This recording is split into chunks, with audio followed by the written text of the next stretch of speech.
Halo teman-teman, hari ini aku dan kelompokku bakal ngejelasin tentang penyakit yang namanya nefritis. Jelasin tentang apa penyebabnya, apa itu nefritis, bagaimana cara pencegahannya, dan lain-lainnya. Langsung aja kita ke videonya.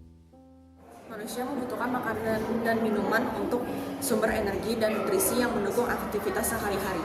Setelah melalui proses metabolisme, tubuh akan menghasilkan berbagai zat sisa yang tidak lagi dibutuhkan dan bahkan bisa beracun jika menumpuk. Untuk menjaga keseimbangan dan kesehatan tubuh, zat-zat sisa ini harus dikeluarkan melalui proses ekskresi. Proses inilah yang dilakukan oleh organ-organ sistem ekskresi, yaitu ginjal yang menghasilkan urin, paru-paru yang mengeluarkan karbon dioksida, hati yang melakukan detoksifikasi racun, serta kulit yang mengeluarkan keringat. Nah, penyebabnya ini bisa karena reaksi autoimun yang disebabkan oleh bakteri atau virus. Pada beberapa orang, setelah terkena bakteri Streptococcus, mereka akan membentuk sebuah antibodi untuk melawan bakteri tersebut. Nah, tapi di kasus tertentu, antibodi itu dapat salah mengenali jaringan ginjal sebagai musuhnya sendiri, terutama di bagian glomerulus, karena dia memiliki struktur yang sama dengan virus bakteri tersebut. Nah, jadi kayak tadi aku bilang, dia itu kan bisa karena infeksi bakteri Streptococcus. Nah, gimana sih cara bakteri itu dapat menyebar? Nah, penyebab umum kayak pemicu nefritis ini biasanya masuk melalui udara atau kontak langsung, atau bisa disebut dengan droplet infection.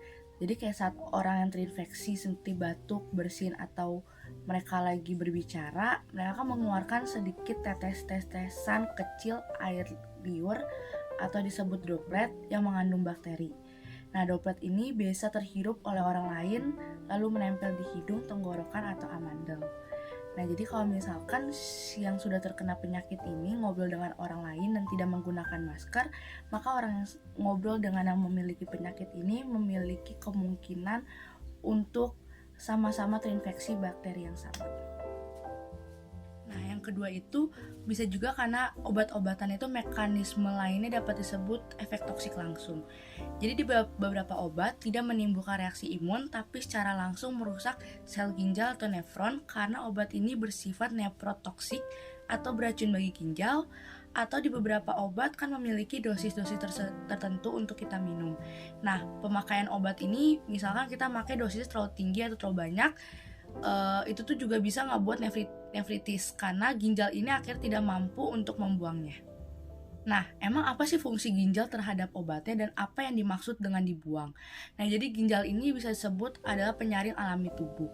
Tugasnya itu menyaring darah dari zat sisa metabolisme termasuk sisa obat dan dikeluarkannya lewat urin. Jadi setelah obat bekerja di tubuh, tidak semua bagian obat akan tetap digunakan. Sebagian besar akan diubah lalu dibuang. Gen. Apa sih dampak nefritis pada kinerja ginjal? Apa? Lo nggak tahu? Enggak. Jadi yang pertama itu, nefritis dapat menyebabkan penurunan kemampuan penyaringan darah. Hal ini tuh artinya glomerulus mengalami peradangan dan rusak. Akibatnya, limbah kayak urea sama kreatin itu numpuk dalam darah. Hal ini juga dapat menyebabkan kebocoran protein atau darah ke urin.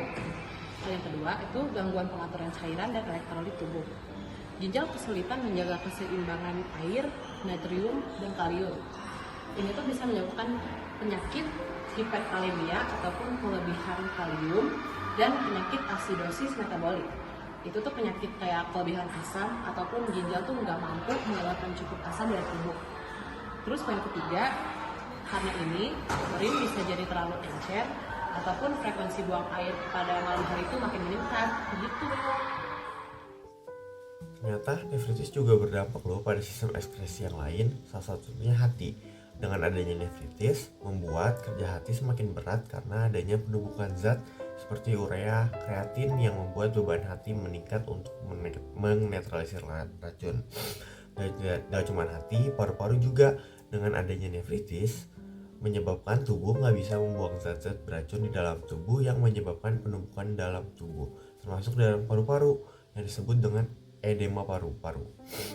Nggak cuma paru-paru, kulit juga loh ternyata. Dengan adanya nefritis, kulit bisa membuat ruam-ruam di wajah, di hidung, di pipi yang dikenal sebagai ruam kupu-kupu. Selain dari itu, ya bisa juga terjadi di kulit, yaitu pembekakan di bagian ekstremis bawah seperti tangan dan kaki. Lu lagi ngapain?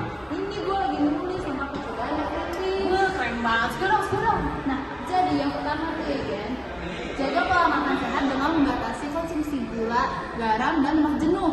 Nah, garam yang tinggi itu sama dengan natrium tinggi yang menyebabkan tubuh untuk menahan air. Nah, ini menurunkan volume darah, dan volume darah yang tinggi juga bisa menyebabkan hipertensi. Dan hipertensi itu salah satu penyebab utama nefritis.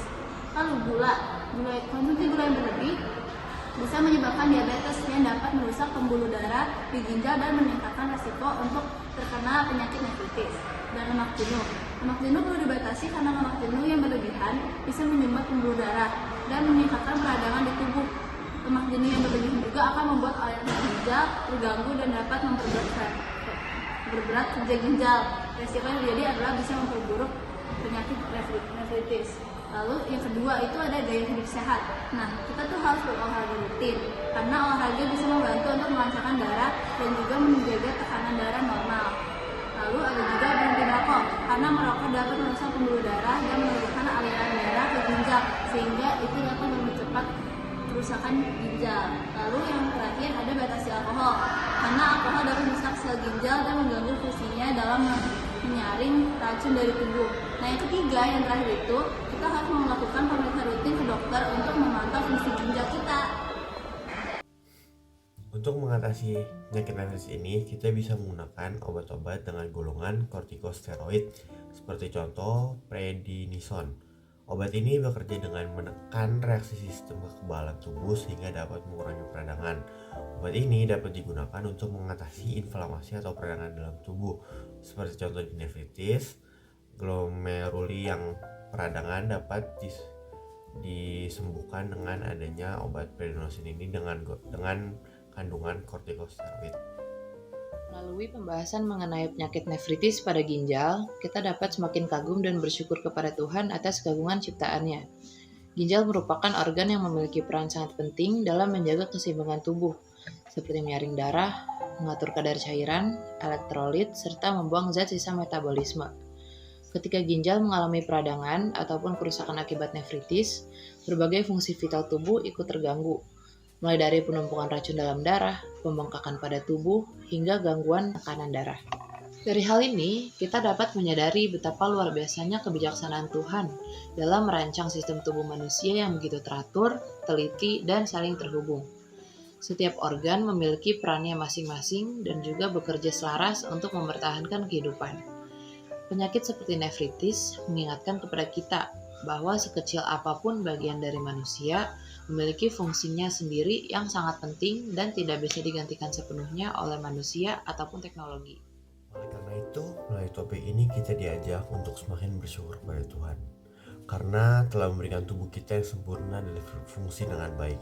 Rasa syukur tersebut seharusnya diwujudkan dengan cara menjaga kesehatan, menerapkan pola hidup yang baik, serta menghargai setiap anugerah kehidupan yang Tuhan telah berikan. Seperti tertulis dalam Mazmur 139 ayat 14. Aku bersyukur kepadamu oleh karena kejadianku dahsyat dan ajaib. Ajaib apa yang kau buat dan jiwaku benar-benar menyadarinya. Ayat ini menegaskan bahwa tubuh manusia adalah karya ciptaan Tuhan yang luar biasa, sehingga sudah sepantasnya kita memelihara dengan penuh rasa syukur dan tanggung jawab. Itu saja analisis kami terkait dengan penyakit nefritis. Mohon maaf jika ada salah kata ataupun salah informasi. Tuhan berkati semuanya. Terima kasih.